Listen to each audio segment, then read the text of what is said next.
Okay, well, I'm going to just give you some background in where all this comes from, why it's so silent. Someone mentioned that they go to different projects and they never mention costs. Others say, oh yeah, costs, as long as we can afford it, we'll do it, whether it's a good idea or not a good idea. And we understand that, so we'll talk a little bit about that. By the way, we apologize for not being more abundant in terms of food and pastries and things like that. We can't use a penny of our IES grant for that. So what we have to do is go around with the tin cup and raise money for coffee. We're going to have a luncheon at the end of the week. And don't remember what else we give. Maybe water. Happy hour tonight. Happy hour tonight, okay. But we have to go around and find that, and it doesn't come from IES resources. So make sure that if an IES secret agent comes to you and says who paid or what did they serve, you tell them not much. Okay, and we apologize for that. Okay, I'm just going to give you some background on cost effectiveness and benefit cost analysis, so you know it isn't a sudden development. But we are hearing more about it, actually. Even IES is now getting wording into its request for proposals, asking for something on this topic. And we're, of course, happy about that. First, let me just welcome you and say thank you for coming.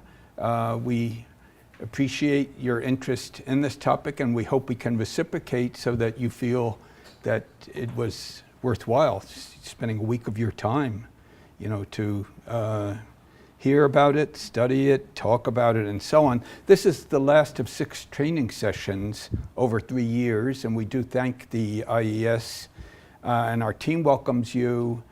There are 11 or 12 of us from 6 different countries. You can see the flags. That's actually a quiz for you, where are the flags from? And these are the names of people who have been pretty deeply involved in our training. Some of them are here right now, and you'll meet them. Some of them will not be here, but because they've contributed to our training, we want to mention their names, okay? So what do we want you to get out of this? Okay, the most important thing that I can say is this is not training for a certificate. In fact, I don't think we have certificates. Where's Brooks? Oh, we have a letter. Okay, yeah, we're cheapies, instead of gilded certificates. But the most important thing is really symbolically, we don't think that a certificate is really important. This is really part of a continuing program to try to build competency. As you know, we will be in touch with you after. That's really important because we want to find out how you've applied the training, what questions you have, and we will respond if we're the appropriate person to respond. Brooks, who didn't tell you that she's the director of training. She just stood up there and introduced people, but she's the director of our training, and people generally go to her first, and then she'll allocate particular requests to the people who have had experience, background, and so on in that area. And the same thing with the webinars. We do focus on particular topics that need further development. So we will follow up, but I do want to mention that we try to discourage people from saying, I went to the methods training and I now have a certificate and I am now an expert. I've been at this for a long time. I still feel that I'm not an expert, that I have some advantages in knowing how to pursue expertise. That's quite different, but I have to work at it too. And we've done some unusual things. We've applied benefit cost analysis to social and emotional learning. And we have a publication on that, which we're pretty proud of. We've applied it to wraparound programs in schools. And we feel good about that too, but we had to move into those areas. We had to in a sense, visit some of those programs if they were accessible. We've had to really teach ourselves about the substance of those programs. And that's another important clue here. We don't think that you can do good work in this area unless you understand the phenomenon that you're studying. So it isn't just a matter of let's get some numbers. It's a matter of let's begin and try to understand, for example, the theory of change and how the theory of change is applied to a particular phenomenon in order to get a specific result. And if we don't understand that, throwing numbers at it is not going to really reveal what we would like to know. So let me tell you a little bit about the context and history. CBCSE was established in 2007, only 10 years ago, which you may say, oh, that's not a bad history, a decade, especially in the US where we don't seem to revere much history. But in fact, it goes back much farther. It goes back to at least 1970 with the work that I did at Stanford, and to 1999 at TC when we shifted the work here to Teachers College and began to do this kind of work even without a declaration of a center. The center wasn't established until 2007. So I'll provide some background on how we got to this point. Some of this will be a more general background that we weren't involved in, but it gives you a little history of the field.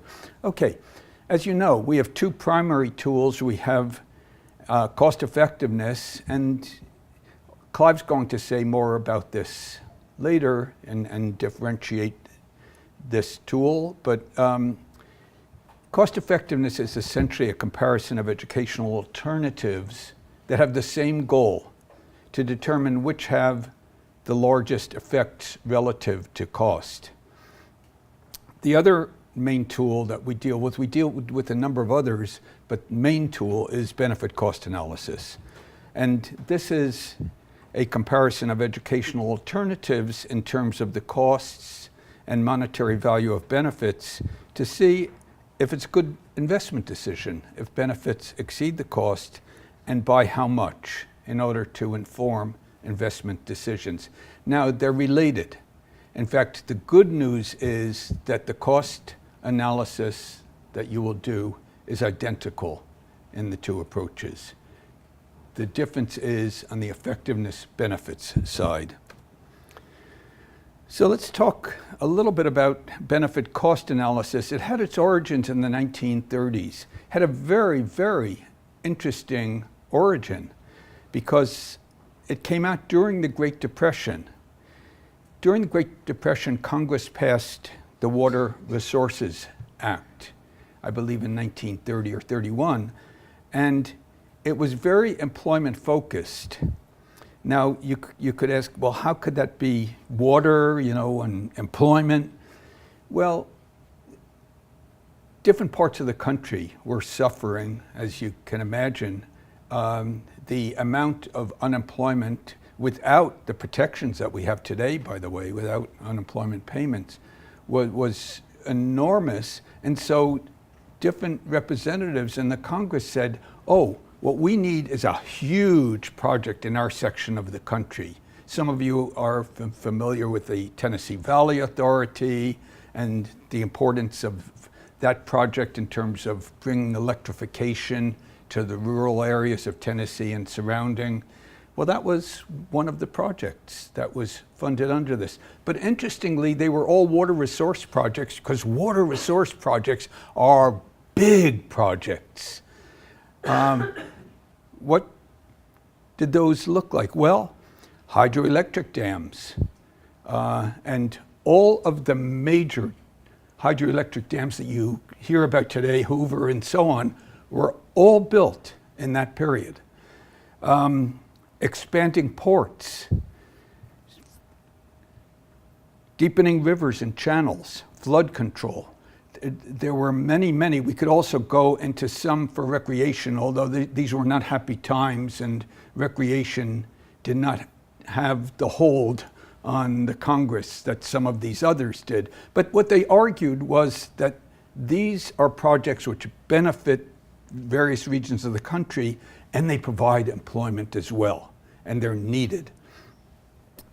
But think about this. Here's the Congress, and the Congress was probably no better organized for action then than it is today.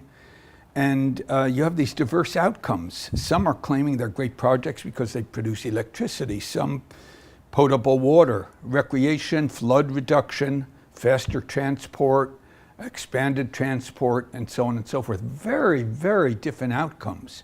How could they be compared? Basically, they became political claims in terms of the importance, and congressmen would come in with a plan which would vastly exaggerate the amount of employment. And so how could they choose among these? Well, they came out with the following solution. They asked the Corps of Army Engineers, and the Corps of Army Engineers was really the only organization in the country that had the capacity to undertake these kind of activities, to set out an analysis of the various requests and to only consider projects whose benefits are at least equal to costs. That is, not even to bother to submit them to the appropriate congressional committees unless this so-called neutral group, the Corps of Army Engineers, had established that the benefits were at least equal to the costs. And so the Corps of Army Engineers was challenged to set out a method to determine what these benefits and costs were. Well, it turns out that valuing benefits, if you could value them in dollars, you could compare the benefits among very, very different projects.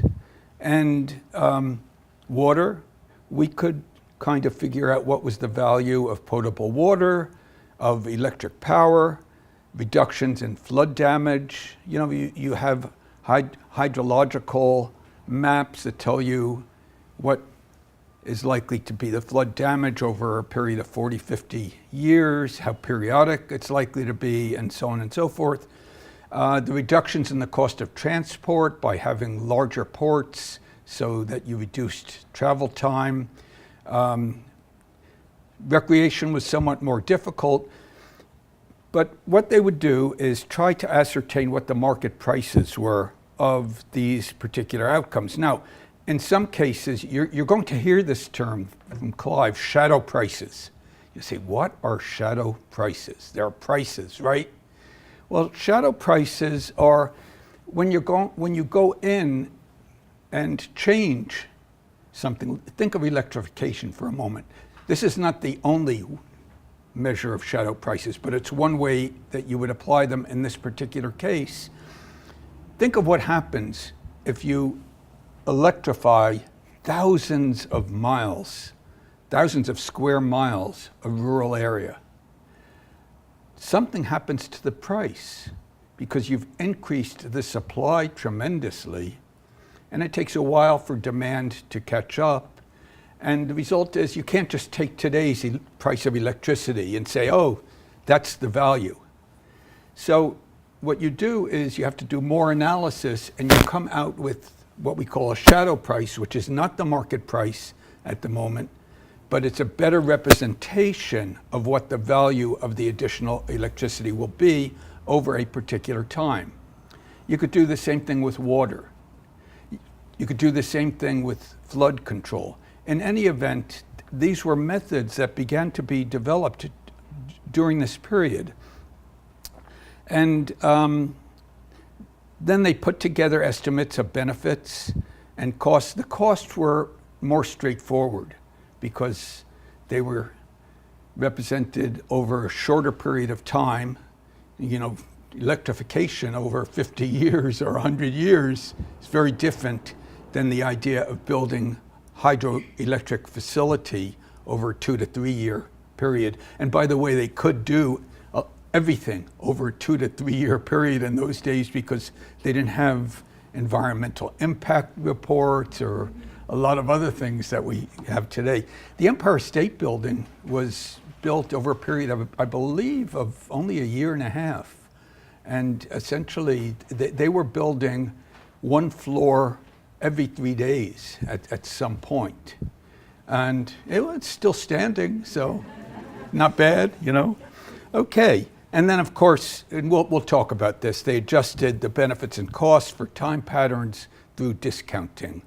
That is, a benefit far in the future is not worth the same as an equal benefit today, and the same is true with costs. We'll go into that, so don't worry. Okay, so you start to see an evolution of benefit cost analysis, and in the 60s, we began to see a human capital focus on education, on educational investments, looking at rates of return, looking at net present values.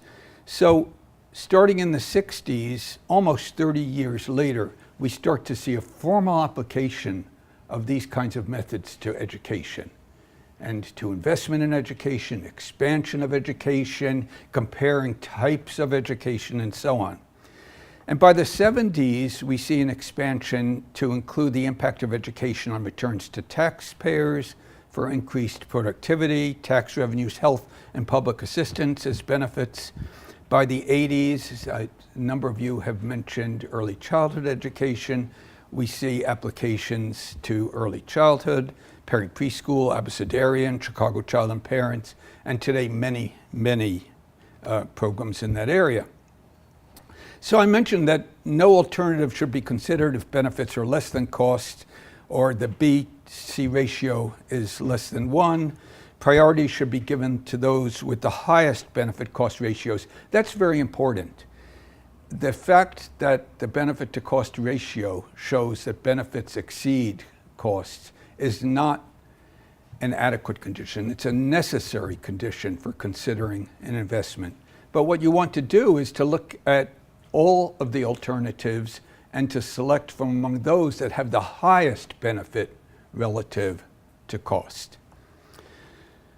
And non-monetary benefits and costs should be taken into account. And we try to do that. We try those things that are not found in the marketplace. What we try to do is to use other techniques, shadow prices, in order particularly to estimate the benefits. So for example, if we build a beautiful reservoir for potable water, and it's also great for fishing, and it's great for boating and relaxation and so on, but to do that, we have to drown a beautiful valley. There's a loss of aesthetics. By the way, that's exactly what happened in California. The main source of water in the north, Hetch Hetchy, was apparently done by inundating a valley that is more beautiful than Yosemite. We have pictures of it, photographs of it, we have historical accounts, and there's almost no debate on this, but sounds silly, but it puts Yosemite to shame. But we filled it with water, and it's a great source of very pure water. It comes from the snow melting, and it's wonderful, but there's also a cost, and that is we lost a gorgeous recreational context that had to be sacrificed to get that. Now, one of the very nice things about benefit cost analysis is we don't have to limit that to education. Society doesn't have to limit it to one area. We can compare it to opportunities in health, to opportunities in such areas as transportation, all kinds of areas. So it's very useful because, in a sense, a group like the Congress, if it were rational and caring and all that stuff, could actually look at opportunities in different sectors as well as opportunities within a sector to rank them according to benefit cost. Cost effectiveness analysis. This was actually developed in, let me call it a less friendly area of concern. was developed largely in the 50s and 60s to evaluate weapons systems. And there are some very, very good historical publications on that topic. So that, for example, by the time the Korean, wasn't a war, it was never declared as a war, the Korean conflict took place, the Pentagon was evaluating alternative weapons systems using cost-effectiveness analysis. And some of these, this one you get particularly into the Vietnamese War. For those of you so young, that was early 60s onward until 75, okay? But should we develop and purchase large numbers of fighter planes, cheaper ones, or fewer and much more expensive? You know what has happened to the cost of sophisticated fighter planes. But even in those days, relative to a basic fighter plane, as they added avionics and other weapons and other capabilities, more speed, more nimbleness, the costs of fighter planes started to rise. And with a given budget, the question is, should you use it to get very expensive, sophisticated fighter planes, but very few of them, or should you allocate that budget to far more simpler fighting planes, basic fighter planes? And as I've mentioned, they actually did evaluations in the Korean and Vietnamese conflicts and then simulations. They brought those simulations to the emerging computer revolution at that time in order to make assessments. By the way, most of the assessments found that the cheaper, simpler fighter planes, having many of them, that is, if one looked at what could be acquired for the budget, actually did better than fewer, very sophisticated planes, okay? Well, benefit cost migrated to capital-intensive projects such as transportation, public works in their early years. And some of you may have heard historically about the Department of Defense and its famous whiz kids headed by McNamara, and they developed cost effectiveness. They made the tool itself very sophisticated. But by the late 60s and early 70s, applications began to be sought in human services such as health, education, criminal justice, and the environment. So CE, as I mentioned before, compares the costs and outcomes of alternatives with similar goals and on similar outcome criteria. Now keep that in mind. Similar goals, similar outcome criteria. And the reason I mention this is because many of you are familiar with the What Works Clearinghouse. And the What Works Clearinghouse will have many, many studies, many which they declare have good evidence behind them, but when you look very carefully, they're called reading, or they're given a generic title, and when you look at the measurement and what is meant, it's quite different. We always emphasize in our own reading studies that most of those that had effectiveness results in early literacy were studies that look at alphabetics.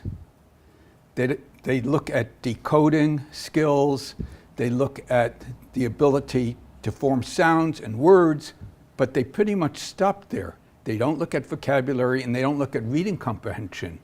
And at least a layperson would say, well, you know, vocabulary, reading comprehension, reading fluency, those things are really important. And just to call an effect size in reading at the third grade is very misleading. Well, keep that in mind when you think about cost effectiveness, because we are concerned with that, and we don't want to compare a study that simply looks at decoding word attack as a measure of reading with one that looks at reading fluency, vocabulary, and reading comprehension. Doesn't make any sense, Okay, so be very careful there, certainly in cost effectiveness analysis.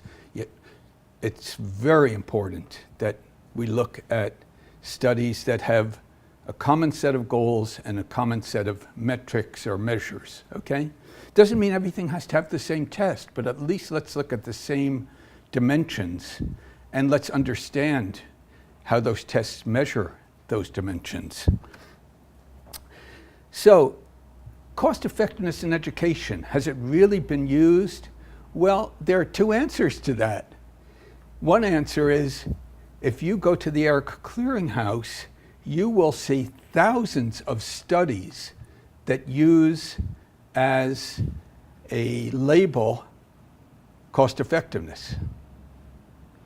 So Bill Clune in the late 1990s decided that he was going to look at that. And what he did is he looked at the ERIC Clearinghouse at that time that had about 10,000 documents with cost effectiveness as a key word.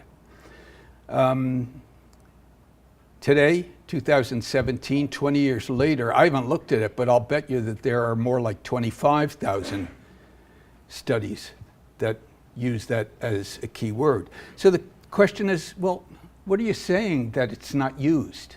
Well, let's go a little bit farther. What he did was he analyzed a large sample of abstracts and papers, and he concluded that most were simply rhetorical claims. Rhetorical claims in the sense that here's our intervention, we've tried it in 3 schools, it is really cost effective.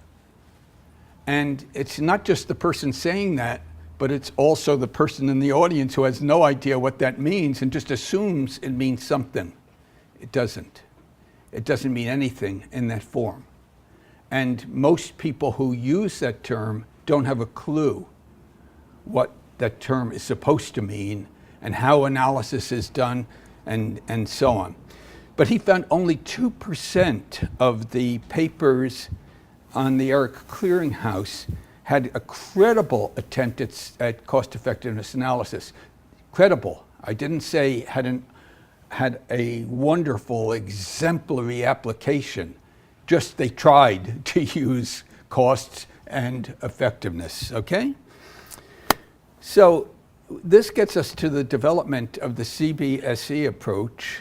And what we did is, this also goes back to the formation period prior to our setting out this institute, is we began kind of an evolution, trying to work through how you would do this in education.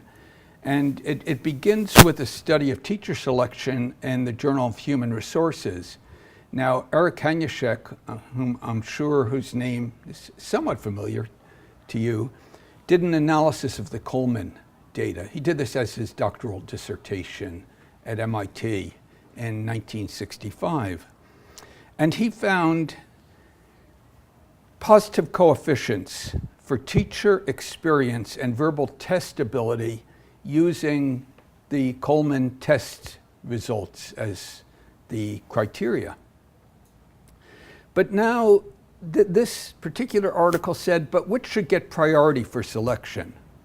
Are they equal in terms of their costs and effectiveness, or are they different? And so what we did was we tried to put this into a cost effectiveness analysis. And what we found is it was difficult based on the data. So I'm going to mention something which we will mention throughout the training. Don't use budgets or expenditure analysis as your measure of costs. They are misleading, they are erroneous, they are kind of the lazy person's approach to saying what is the cost, okay? First thing is we needed to get the prices of teacher experience and teacher verbal score. Now think about 2 school districts. What we do know in the US is that school districts compete for personnel. And they have different, in the same region, they have vastly different, potentially vastly different salaries and benefits and all kinds of things, all within the same labor market.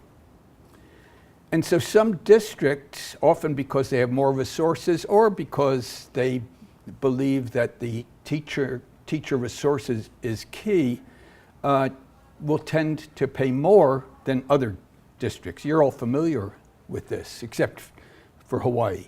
So Hawaii has common system, state system, as opposed to local educational agencies.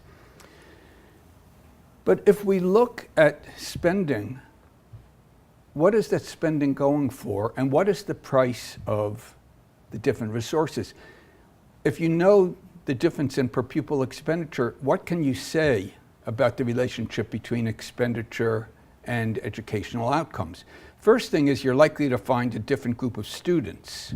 Students' socioeconomic status and other characteristics, which have a heavy influence on learning outcomes, differ among those districts, and typically in a way where those who are in higher spending districts will tend to have more advantages outside of school than those in lower spending districts. So how do you figure out what part of this relationship between resources, spending, and educational outcomes is due to differences in teacher verbal ability? Now, it's plausible that school districts that spend more will get teachers with higher verbal ability. Why? Because teachers with higher verbal ability are likely to go to more selective colleges. They may show up in interviews as being potentially better teachers. So it may be that teachers with higher verbal ability tend to be in higher spending districts. But how do you disassemble all of this? How do you parse it? How do you get this out? And the answer is looking into budgets, looking into expenditures won't do anything for you. If you're really concerned about teacher selection and the characteristics that seem to predict learning outcomes and what is the effectiveness and what are the costs, you have to go in a different direction. And so that was the beginning of what we tried to do. We said, well, from these studies, and they were early studies of the so-called educational production function, we have identified what apparently are the effects of teacher verbal ability and teacher experience. But how can we figure out what they cost? And so what we did was we used, the economists will understand this, we used a so-called earnings function. What we did is we did an earnings function across these large regions to see what part of earnings was actually paid for an additional point of teacher verbal score. These were Coleman measures, by the way, and they were Coleman data. What were the returns to experience? Now, some of you will say, well, experience, I know the increments from the districts.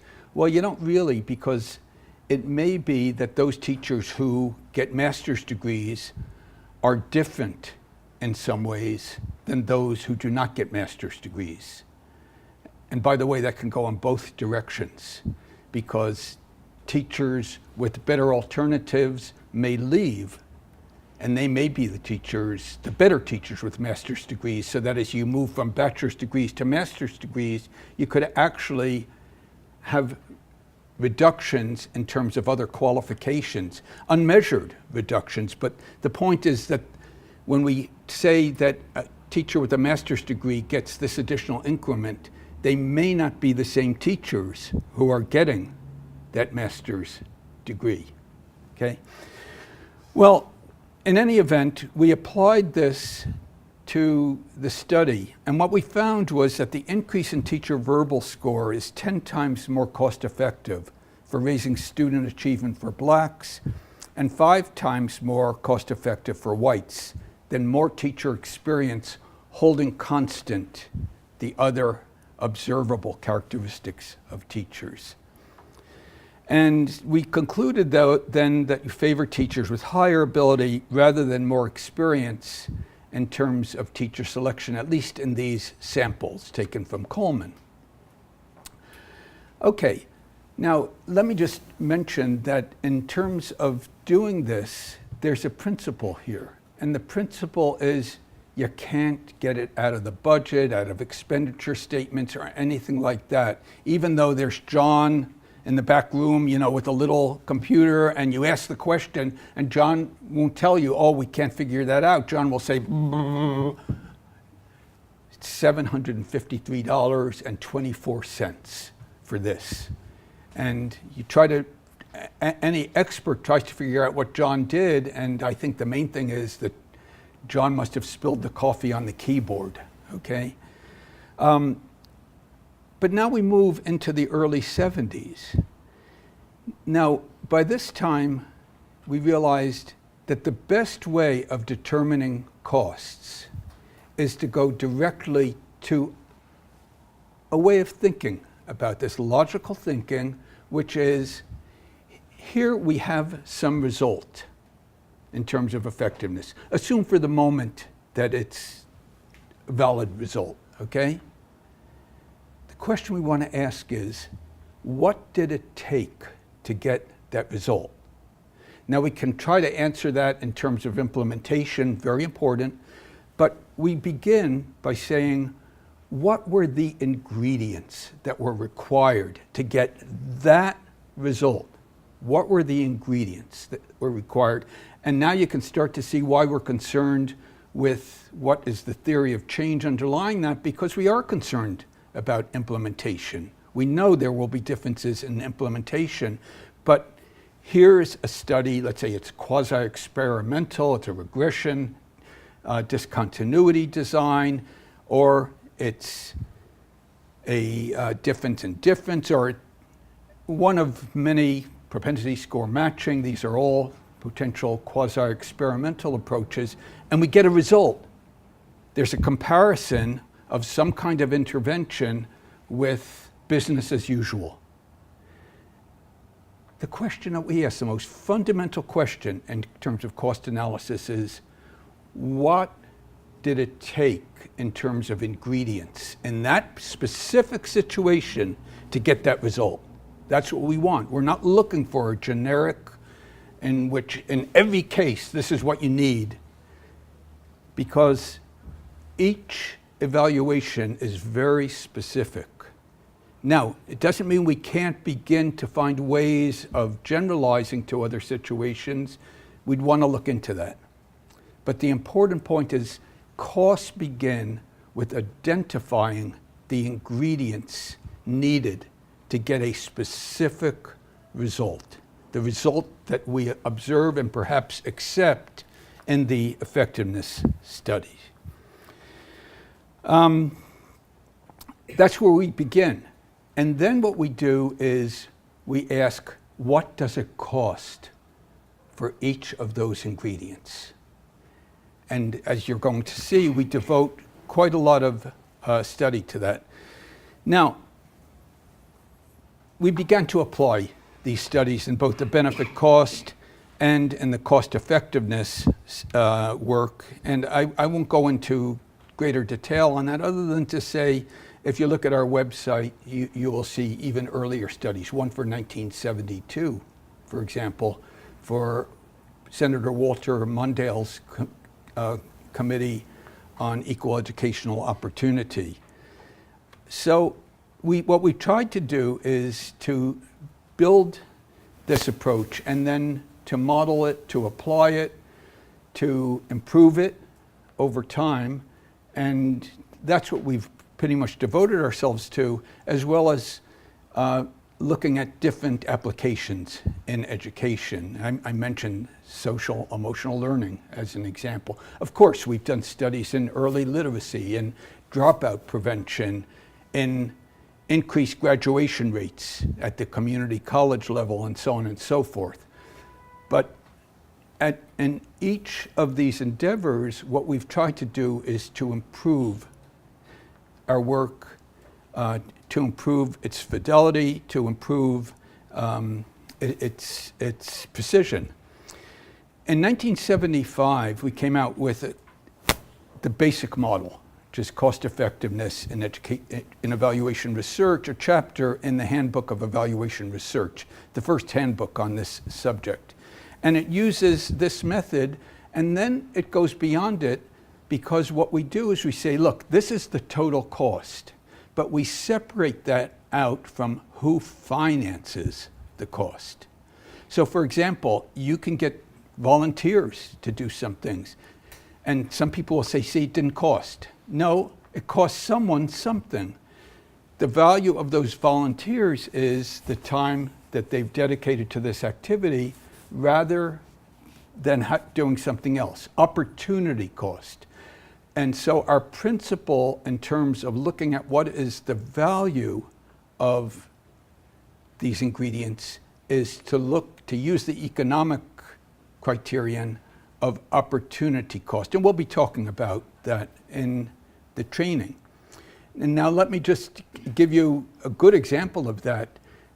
Brooks worked on a study with MDRC on reading partners. Reading partners essentially is a major tutoring approach to reading for students who are struggling with reading in the early grades. And what we found was, if you looked at the overall ingredients, the costs were on the order of, I don't know, $3,600. Is that close enough, Brooks? Okay. But when we looked at what a school paid for them, it paid only 20% of the costs, because the project used AmeriCorps and used other volunteers for most of the actual tutoring. Well, okay, that is relevant for those districts that can get the services of AmeriCorps and those volunteers. But I just read in the budget recommendations of our president that he wants to eliminate AmeriCorps. I can assure anyone that if they want to adopt this particular program and AmeriCorps disappears, it's going to cost them a lot more than 20% of the actual costs of this program. So there's a difference between what are the costs, what is the value of all the resources that must be present and used properly to get the result that we see in an evaluation, versus how much do I have to pay as one of the payers, okay? And there are philanthropic organizations that contribute to projects. There are resources in kind, particularly facilities that are often contributed. They're available and contributed to projects. So we have a fairly, I think, consistent way of looking at costs that can be used anywhere. Notice, I don't start off with the budget. There are some things you can get out of the budget. Costs of personnel, for example, and the costs of benefits, not in all cases, but in many cases, can be derived. We're going to introduce tomorrow our platform, software platform, Cost Out, which in fact has about 1,000 different prices on it. You will be dazzled by, which one do I choose? There are, I don't know, 60 or 80 different prices for teachers. Well, yeah, different kinds of teachers, different subjects, different amounts of experience, and so on and so forth. And so when we talk about prices, it's not always as simple as you might think, but it's also not as difficult as some might think when they hear about the method. So the ingredients method then identifies the resources or ingredients required to obtain a given result. For example, an impact in a randomized controlled trial. It obtains market prices or equivalents for the ingredients. It calculates the overall cost and average or marginal cost. We relate these costs to the effectiveness for alternatives. We choose alternatives with the lowest cost to effectiveness, and we then determine who pays the costs and the consequences. In terms of books, first edition came out in 1983. We've been at this for a really long time. Second edition, 2001, and I believe you have copies of this. But sadly, we will be announcing the respective burial of the second edition because we're coming out with a third edition. I believe you have copies of the manuscript, of the third edition. And the third edition will actually be published in late June or early July. And it's quite an expansion of the second edition, particularly on the benefit cost analysis. So we've done specific studies of cost effectiveness in education, computer-assisted instruction, peer tutoring, reductions in class size, length of the school day, dropout prevention, early childhood literacy, socio-emotional learning, lectures versus small group instruction, educational technology, vouchers, adolescent literacy, and I believe all of these are actually on our website. So you can just look at them, you can download them if you want. Yeah. Dr. Levin, can you back up to slide number 18 for just a second on the ingredients method? Sure. Does that tool take into account opportunity cost? Because what I run into with my district is they don't understand that. They think that, well, we have to pay these people anyway, so if they're launching this initiative, it's free, it's on the house. Right. That's a very common problem. And what you're assuming then is that they make no contribution at all to the district. If they're working with children, if they're tutoring them, if they're in special education resource room, it's worth zero. So even though they give up those activities, there has been no cost in giving up those activities. And what we suggest is that if that's the case, then document that. Document that they've been employed doing nothing of value to the district. Some of them, that may be true, by the way, so.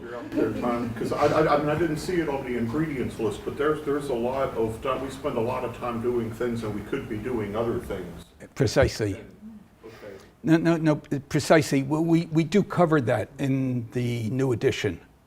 Okay, because we're definitely concerned with that, and we don't believe that there are free resources in the school. If there are, why are you keeping them around doing nothing? Doing nothing of value.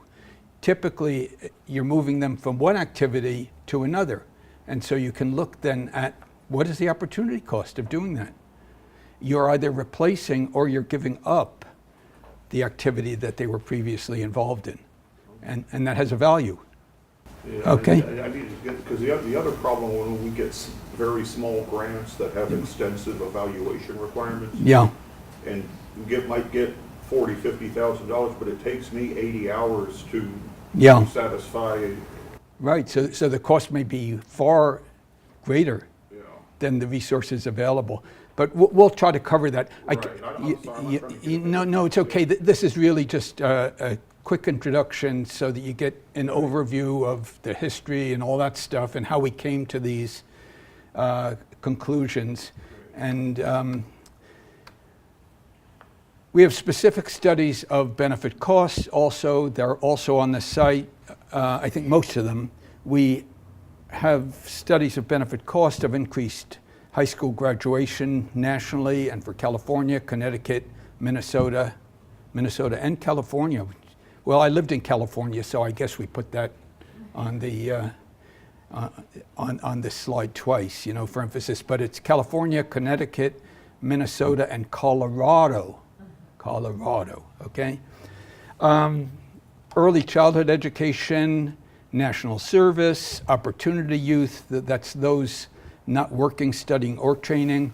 I mentioned social and emotional learning, comprehensive school services. We have studies of nutrition, which are not education, but there are similar principles in terms of doing that. And so we would like you, if you need, to look at specific studies rather than saying, well, we got training and they had these principles in the training and these procedures and so on. We would like you to look at specific studies to see how those things were applied, because that's the really important part. There are principles, but we'd like you to see the specific studies and what we've done. By the way, just an editorial comment, I'm very suspicious of these great increases in high school graduation. I think that many of them, if not most of the increases, are due to something that I consider illicit, and that is credit recovery. And there was an article in San Diego paper just last week interviewing students, where the students revealed how they easily get around the cheating issues with so-called online evaluations. But if you don't know what credit recovery is, come talk to me later and I'll tell you what it is. But my own view is it is not something that's helpful to students in terms of learning. It's helpful to students to get certified for something that they haven't accomplished. And I'm worried about that. I don't consider that doing a great job for the nation. So let me finish up and just mention that we're not really renegades in the sense that we have our method and they have their method and they have their method. It's taken a long time, but the ingredients method is now widely accepted. I don't even know what the other method is, and it certainly isn't looking at budgets or expenditure statements or whatever. It's recognized by the National Research Council in a report and the Institute of Medicine. It's been adopted by the major RCT organization, JPEL, the Poverty Lab at MIT for experimental studies. It's used by the World Bank, by the U.S. Agency for International Development, and we have Cost Out, which we feel very proud of, to help you actually use the tool. And so some goals of the training: share what we've learned, and we're always learning. Again, this is not the end result, that we're always learning, and you'll share with us some of your studies so that we can see, and they'll be in areas that we haven't touched. We'll see how you've applied these. We want to provide guidance to you on your projects. Again, we have now about 120 people. You're the last of 6 sessions, and we've had actually slightly over 20 participants in each session. So what we can't be is, we can't serve as consultants in the traditional sense, but we can serve to comment on studies, on directions, to help you, and maybe to suggest others who can help you. We want to receive feedback from you on your insights and how we can improve our methods, practices, and training. We don't think this is the last session that we will do, but it certainly is the last in this round from the IES. And mainly we want you to use the methods. So having said that, we have a little time for questions. I want to thank you very, very much for your indulgence in this early kind of introduction to what we're going to try to cover. Yes? I have a question of going back to the Coleman study. Yeah. So in the end, you had the recommendation that you should choose face ability over experience. But in the long run, wouldn't that then change the labor market and make you have to do it all over again? So that then Sure. you'd be getting paid more. No, absolutely. Now, those labor markets change slowly because getting more people into a profession and getting them to be available for teaching and so on and so forth. But you're absolutely right. If we make this decision, it's not going to change though in the next month.